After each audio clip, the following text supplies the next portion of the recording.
Welcome to the DCTV News at Noon program. I'm Kelsey Kiesling.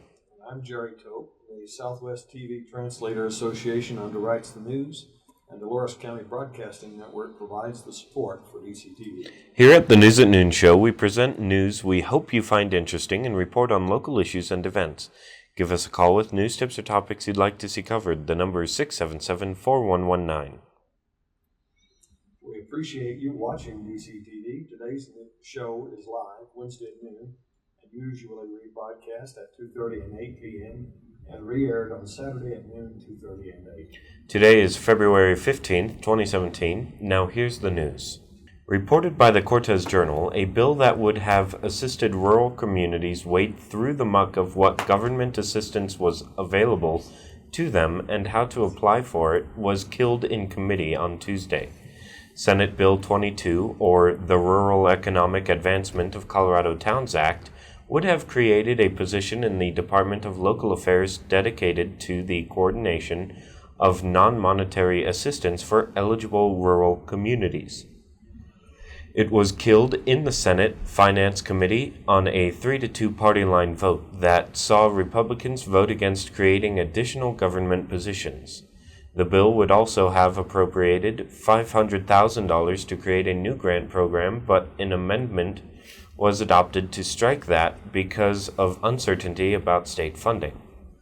Senator Kerry Donovan, a Democrat of Vail, said the bill was intended to help rural communities experiencing economic hardships find and apply for available assistance.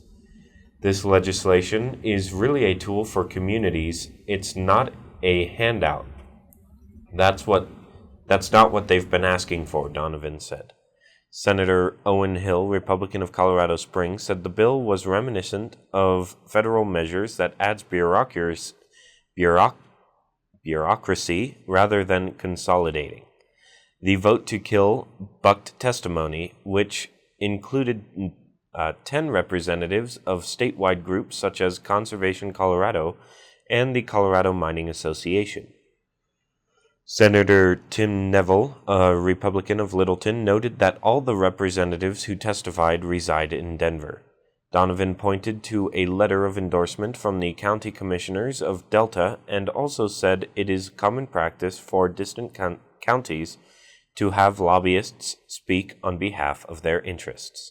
Reported by the Durango Herald, microbreweries across Colorado have some friends at the Capitol who showed them some love on Valentine's Day. Senate Bill 134 would separate the retail and wholesale portions of microbreweries, wineries, and distillers for the purpose of liquor license infractions. Also, it would require fines level to be based on a percentage of revenue generated in the retail side only. The measure passed unanimously Tuesday in the Senate Business, Labor, and Technology Committee. Examples of infractions would be serving minors or over-serving customers to the possible detriment of their health. Currently, the way that our licensing division works is that breweries that also have a tasting room or wineries that also have a tasting room are unduly penalized for code violations, said Representative Leslie Herod, Democrat, Aurora.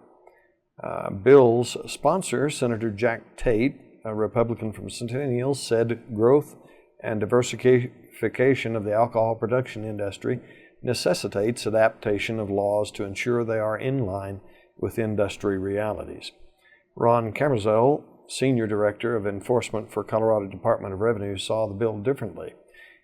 We believe this bill sends the message that overselling and service to minors, which are two of the most serious public safety violations in liquor code, are less important when they happen in the sales room, Camerzel said. Herzog said she understands the concern, but she doesn't believe the bill would allow the industry to go unregulated. If a brewery did violate liquor laws, it would still face sanctions and fines from the state under Senate Bill 134, she said. According to the Cortez Journal, more than 150 people gathered outside U.S. Senator Cory Gardner's Durango offices Tuesday, demanding the Republican senator oppose the rollback of methane waste regulations. While demonstrators stood outside Gardner's offices, near Office Depot, a handful of constituents from southwest Colorado met with Gardner's Durango representative, Ann McCoy Herald. Herald denied the Durango Herald access to the meeting. People outside called for Gardner to oppose a recent push by the Republican-held Congress to repeal a rule passed in the final days of the Obama administration aimed at reducing the wasteful release of methane on public and tribal lands. The rule, which is expected to save $330 million worth of leaked natural gas, as well as reduce a major greenhouse gas contributor on Bureau of Land Management lands, was finalized in November. The new rule is subject to repeal as Congress enacts a rarely used federal law, known as the Congressional Review Act. The act also was used to abolish the Stream Protection Rule, which stopped oil companies from dumping waste into waterways. On February 3rd, U.S. Representative Scott Tipton and the Republican-held U.S. House of Representatives voted to reverse the methane waste regulations, and the measure is headed to the Senate. If it passes the Senate, it will go to President Donald Trump for his signature. Gardner has remained noncommittal on whether he will vote to repeal the methane regulations. Senator Michael Bennet says he will oppose any effort to repeal the rules.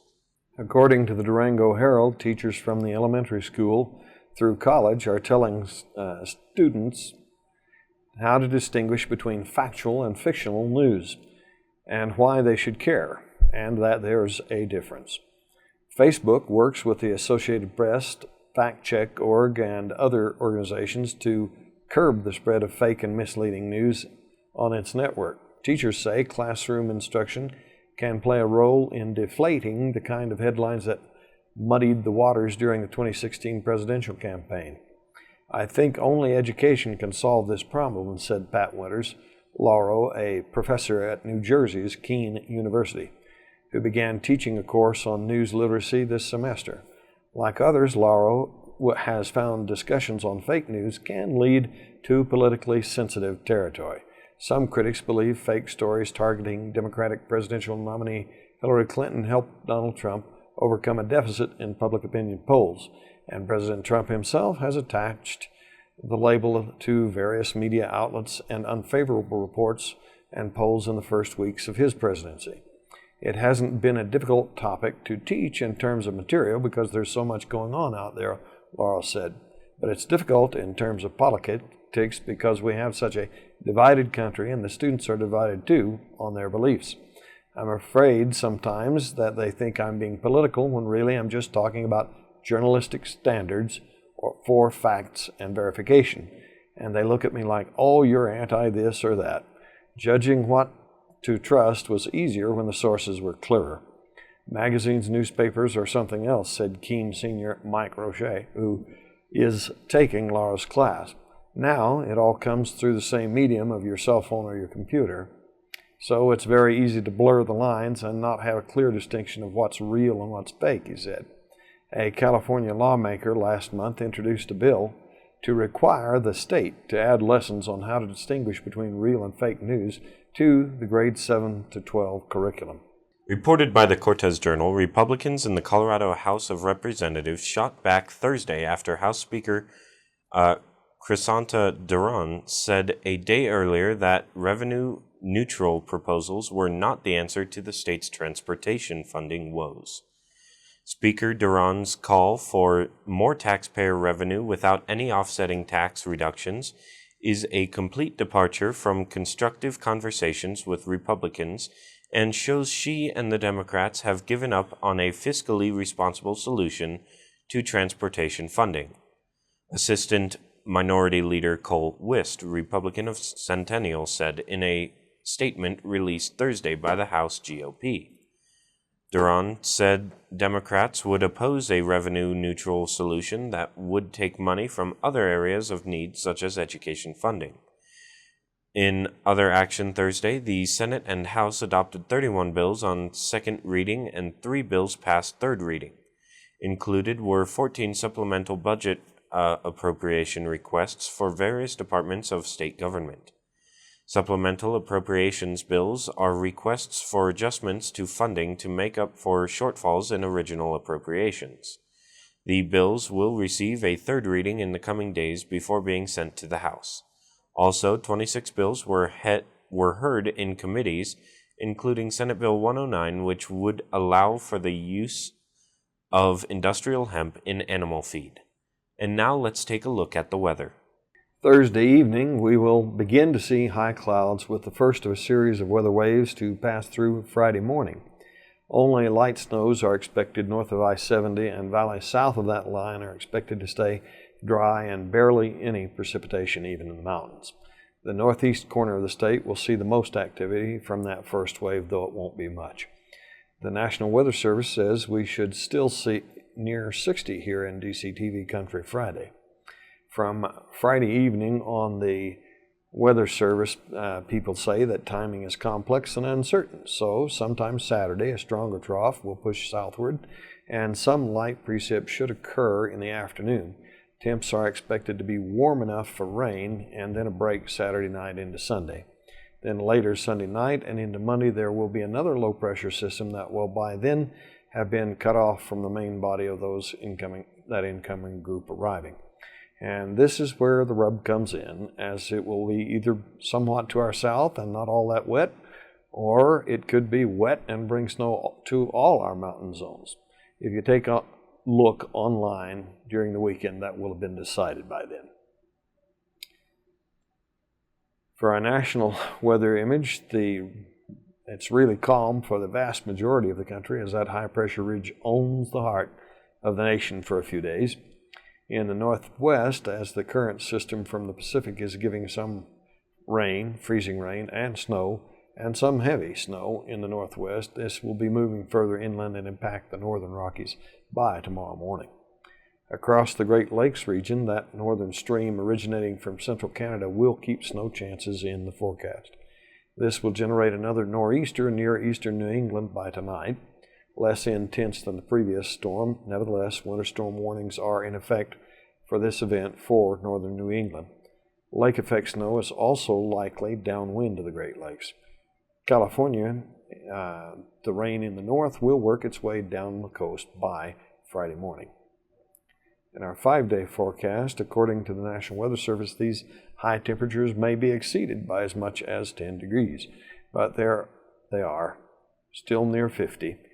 And all the way into early next week. Tomorrow night should be the last night in the teens for a while, and the lows should climb rapidly into the low 30s. Faint chances for precip into the weekend, and for Sunday night and into Monday, you'll want to check online during the weekend. Now back to the news. This one is from the Cortez Journal. Drew Pearson is the interim principal of Mancos Elementary School in the absence of Kathy Epps. Epps was injured in a January 2nd crash at the intersection of County Road 40 and Colorado Highway 184, about 3 miles north of Mancos. She hit a patch of ice coming off the county road and slid into the path of an oncoming semi-trailer, according to Colorado State Patrol. Pearson taught physical education and gifted education for 3 years in Mancos before stepping into the interim principal role, he said Monday. Pearson is studying to become a school administrator, and Epps had planned to help him during the spring semester, he said. Although the opportunity came to him in unfortunate circumstances, Pearson told school board members at the meeting Monday that he appreciates the hands-on experience. I am grateful to you for entrusting me with this, he said. Thanks for the opportunity. Pearson said school staff members have been supportive during the transition. School Board President Blake Mitchell thanked Pearson for taking the bull by the horns. Superintendent Brian Hansen said he appreciated Pearson stepping up. Preliminary U.S. satellite data showed on Tuesday Antarctic sea ice has shrunk to the smallest annual extent. It's usually its smallest for the year around the end of February, the southern hemisphere summer, before expanding again as the autumn chill sets in. This year's sea ice extent contracted to 883,015 square miles. on February 13th, according to daily data from the U.S. National Snow and Ice Data Center. That extent is a fraction smaller than the previous 884,173 square miles, recorded on February 27, 1997. Satellite records date back to 1979. Mark Cerise, director of the NSIDC, said he would wait for a few days more measurements to confirm the record low, but unless something funny happens, we're looking at a record minimum in Antarctica. We've always thought of the Antarctic as the sleeping elephant starting to stir. Well, maybe it is starting to stir, he said. World average temperatures climbed to a record high in 2016 for the third year in a row. Climate scientists say warming is causing more extreme days of heat, downpours, and is nudging up global sea levels. At the other end of the planet, ice covering the Arctic Ocean has set repeated lows in recent years. According to the Cortez Journal, Mancos Schools officials are putting finishing touches on the district's application for a Building Excellent Schools Today, or BEST grant, which is due to the Colorado Department of Education by February 24th, grant writer Clara Martinez told school board members at their meeting Monday. Securing the grant is a key piece in the district's $22 million master plan for Mancos School campus upgrades. The district also will ask voters to approve a bond measure later this fall. The master plan includes comprehensive upgrades to all the buildings on the campus, including restoring the historic gym and remodeling the performance center. If it all comes to fruition, board members and school officials said they expect the upgrades to last for at least the next 30 years. "We're building for the future," board member Tim Hunter said. For most BEST grants, the school district provides 46% of the funding, while CDE provides a 54% matching portion. Superintendent Brian Hansen said it is likely the district will ask CDE to provide around 65% of the funding, with local taxpayers providing the other portion through a bond issue. Hansen said the district is on the list for a November bond through Denver firm George K. Baum and Company, a finance group that provides underwriting services for municipal bonds. In addition to the BEST grant and bond issue, the district will pursue a Safe Routes to School grant and a schoolyard initiative and local park and outdoor recreation grant from Great Outdoors Colorado. The park and outdoor recreation grant would be used to improve the athletic fields on campus. The schoolyard initiative grant would be used to build a new playground, and the Safe Routes to School grant would be used to create a new bus drop-off area. Reported by the Durango Herald, for 3 decades, Joseph Baker has been swimming, cycling, and running in triathlons some would call punishing. Baker, 47, is also a professor of exercise sciences. As he competed in races as a younger man, he would watch people of all ages alongside him. He soon became fascinated with the parameters of human performance. Why could some 70-year-olds compete in triathlons and some get winded walking up a flight of stairs? He wanted to know whether age decline is a result of simply getting older or being sedentary. In other words, are we racing against time or are we racing against ourselves? Baker points to a 1996 study from Stanford University analyzing age-related decline that looked at areas such as the number of muscle cells, DNA repair, fingernail growth, and physical activity. The finding was that there is a 0.5% decline per year, a statistic he says has marked or served as a biomarker of the aging process. Since that time, Baker and his colleagues at York University in Toronto have dedicated their research to determining how much of that decline is out of human hands and how much we can control. Baker leans heavily toward the latter.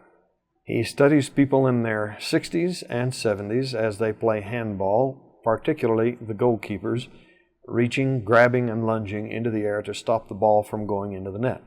In 2010, a study titled Do or Decline, published in the Journal of Health and Psychology, Baker and 4 other Canadian researchers sampled more than 12,000 people.